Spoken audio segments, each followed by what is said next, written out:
মনে আর কি হবে, আমার প্রাণ বন্ধুর মিলন, আশায় আশায় দিন যে আমার গেল। একুল ভাঙা সেকুল ভাঙা, ভাঙা দুনুকুল, মা হারাইয়া জগৎ ভাঙা দুঃখিনী আবুল। জগতে যার মা হারায় সেই তো জানে জগতে মা হারাইলে কেমন লাগে। জগতে মায়ের মতো বান্ধব আর মেলে না। খালা বলেন, ফুপু বলেন, চাচি বলেন, জগতে কেউ মায়ের মতো হয় না। মায়ের মতো দরদি ভাবে আর কেউ নাই। তাই কবি বলেছেন, মা হারাইয়া জগৎ ভাঙা দুঃখিনী আবুল। জগতে যার মা থাকে না, দুনিয়ায় তার কেউ থাকে না। যতই মা মারা যাবে, পাড়া প্রতিবেশী, খালা, ফুপু, চাচি, তারা এসে বলে, তোর মা মারা গিয়েছে, তাতে কি হয়েছে, আমরা তো আছি, আমাদেরকে মা বইলে ডাকিস। আপনি শতজনরে মা কইয়া ডাকবেন, কিন্তু মায়ের আদর ভালোবাসা জগতে কারো কাছেই মিলে না। মায়ের মতো বান্ধব জগতে কোনো জায়গায় বাবা হয় না। দুনিয়াটা স্বার্থপর, টাকা আছে, পয়সা আছে, ভালোবাসার মানুষের কোনো অভাব নেই।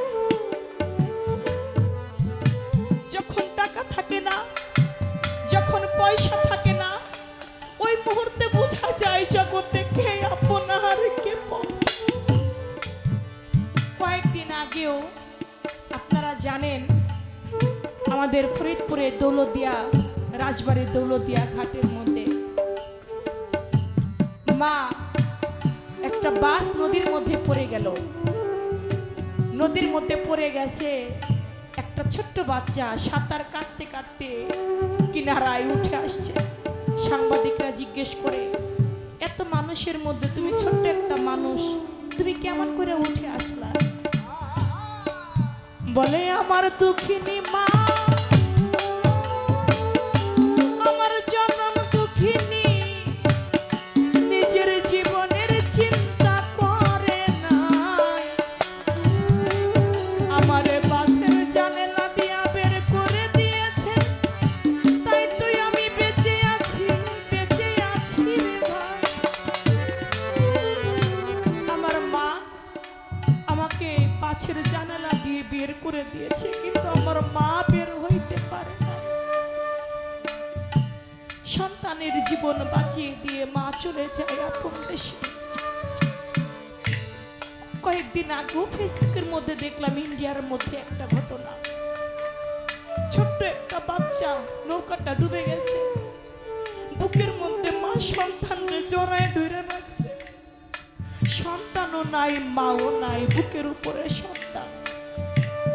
তাই বলেছে, বাবা জগতে মায়ের মতো আপন কেউ হয়। জগতে বড়ই, দুনিয়াটা বড়ই স্বার্থপর, স্বার্থ ছাড়া জগতে কেউ ভালোবাসে না। তাই বলেছেন কবিতার গানের মধ্যে,